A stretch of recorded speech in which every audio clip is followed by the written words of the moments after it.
Benarkah seorang istri harus selalu taat pada suami? Harus selalu. Nah, Ya. walau suami itu telah membuat kita sengsara batin, derita yang berkepanjangan. Dan salahkah bila istri itu hilaf dan melakukan perbuatan yang dilarang oleh agama? Mohon jawabannya, Bu ya. Baik. Seorang istri harus selalu patuh kepada suami di dalam kebenaran. La ta'ata li makhluqin fi maksiatil khaliq. Enggak boleh patuh kepada suami dalam kemaksiatan. Kepatuhan adalah wajib. Karena ini selagi patuh di dalam sesuatu yang diridhoi oleh Allah. Kalau patuh dalam kemaksiatan haram. Misalnya suaminya menyuruh istrinya minuman keras. Enggak boleh patuh. Termasuk suaminya mengajak istrinya berhubungan di waktu haid. Enggak boleh patuh.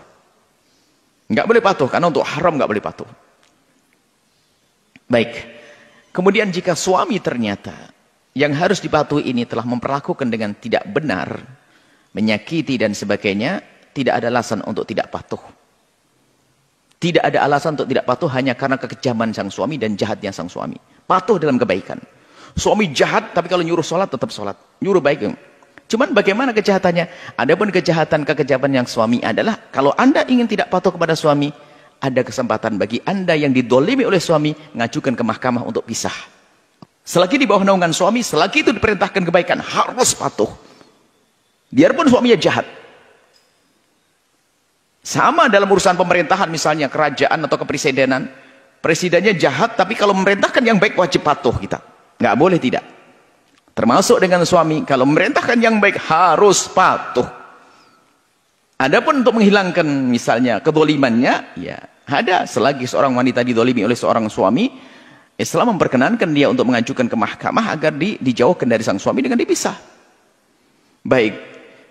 Adapun pertanyaan selanjutnya enggak boleh. Misalnya karena suami begitu lalu dia melakukan keharaman misalnya. Mohon maaf mungkin suaminya kejam, tidak pernah mesra dan sebagainya. Lalu seorang wanita melakukan keharaman dengan laki-laki, terhina dia. Dosa pada suami, dosa kepada Allah. Dan hanya manusia hina semacam itu. Kalau ada wanita yang semacam itu, segera tobat. Kalau memang tidak kuat dengan suami karena kekejaman suami, minta pisah ke mahkamah, baru nanti mencari pasangan yang soleh. Tapi kalau dengan cara melanggar di balik ini semuanya enggak diperkenankan. Pelanggaran itu zina dosa, muqaddimah zina dosa. Tidak tahu pelanggarannya apa yang disebutkan tadi. Yang jelas enggak boleh. Hanya karena suami enggak benar lalu kita melakukan keharaman, enggak boleh.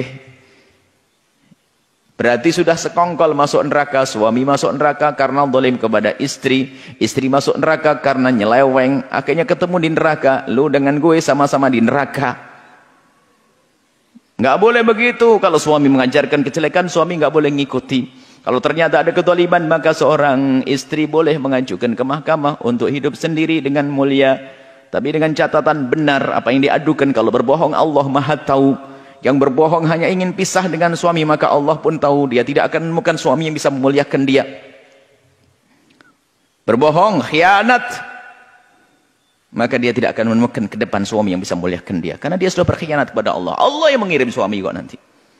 Maka seorang istri kalau minta cerai dan sebagainya betul-betul dengan asas syar'i. Suami dolim, suami fasik. Suami fasik, melakukan keharaman, sah. Atau suami tidak memberikan nafkah lahir atau batin, sah. Mengajukan ke mahkamah karena semua ini berhak untuk menjadikan dirinya nyaman. Dan memang hidup harus nyaman, nggak boleh ada penindasan. Bab yang kita baca di sini kan bab nggak boleh berbuat, nggak boleh nyakiti orang lain, nggak boleh orang muslim menyakiti orang lain. Jika dalam sebuah lingkungan kita disakiti, kita hendaknya pergi kalau terdolimi. Demi kenyamanan kita, hidup harus indah, hidup harus baik. Seperti itu. Semoga Allah menjaga rumah tangga semuanya tetap indah tanpa ada kezaliman, bahagia dunia akhirat. Wallahu a'lam.